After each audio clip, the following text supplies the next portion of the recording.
There's bad news and good news. But first, in this analytical video, I will simplify the following complex topics: recent IRCC numbers, the pyramid of PR, and a bonus for you to stay in Canada that I'll share at the end of this video. If you like content on this channel, information from the source, how I simplify government policy, make sure to subscribe and let me know your thoughts in the comments.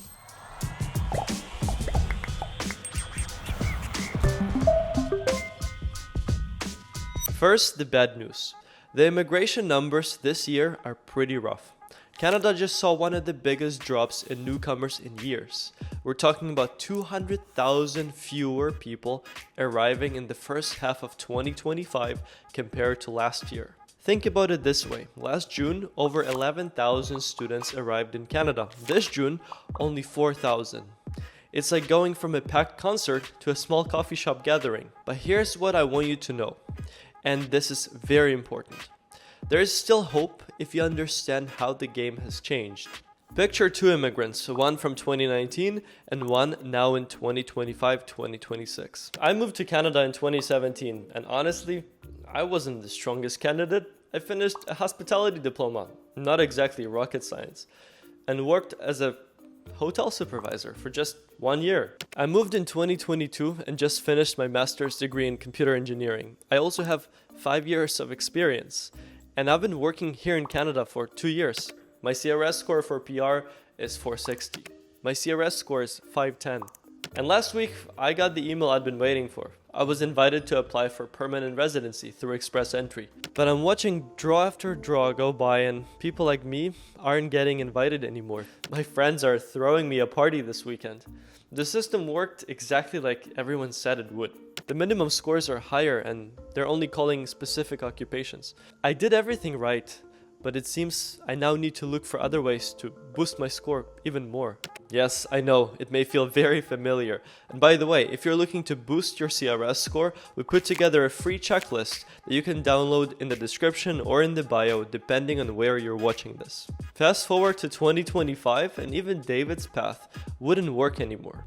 I know people with master's degrees working full-time in Canada who still can't get permanent residency. The old playbook, it's been thrown out of the window. The system isn't just about being here and working anymore. It's like trying to get into an exclusive club of specific occupations or speaking French. Look at what just happened in Ontario. On September 2nd, Ontario sent out 2,643 invitations for permanent residency. Sounds great, right? But the catch is, almost all of them went to healthcare workers and early childhood educators, particularly specialists in clinical and lab medicine, specialists in surgery, general practitioners and family physicians, nursing coordinators and supervisors, registered nurses, nurse practitioners, physician assistants, midwives, and allied healthcare professionals, licensed practical nurses, nurse aides, orderlies, and patient service associates, early childhood educators and assistants. If you're a nurse, like my subscriber Maria, you probably got that golden invitation. If you're a software developer like my friend Alex, despite having 5 years of experience, you're still waiting. But an accountant like Sylvie gets invited with a low 465 score as she speaks French. It's not that Alex isn't qualified, it's just that the system has clear favorites right now. The new immigration pyramid. Think of immigration today like a 3-story pyramid. Top floor, tier 1, the VIP section. Healthcare workers. Think nurses, doctors, even healthcare assistants. French speakers with solid backgrounds. Entrepreneurs with real money to invest. These people are basically getting the red carpet treatment. If you're a nurse or a French-speaking professional, you're golden. Middle floor, tier 2, good chances. STEM professionals who've already worked in Canada, like that software developer who's been at Google Canada for 2 years. Skilled tradespeople, electricians, plumbers, welders, people with connections to multiple provinces. And finally, ground floor, tier 3, the struggle zone. This is where most international students and general skilled workers find themselves. If you just graduated with a hospitality or business degree and are hoping your diploma alone will get you PR, I hate to break it to you, it's going to be tough. In case you want to get PR in Canada and stay legal, I'd like to give you a bonus.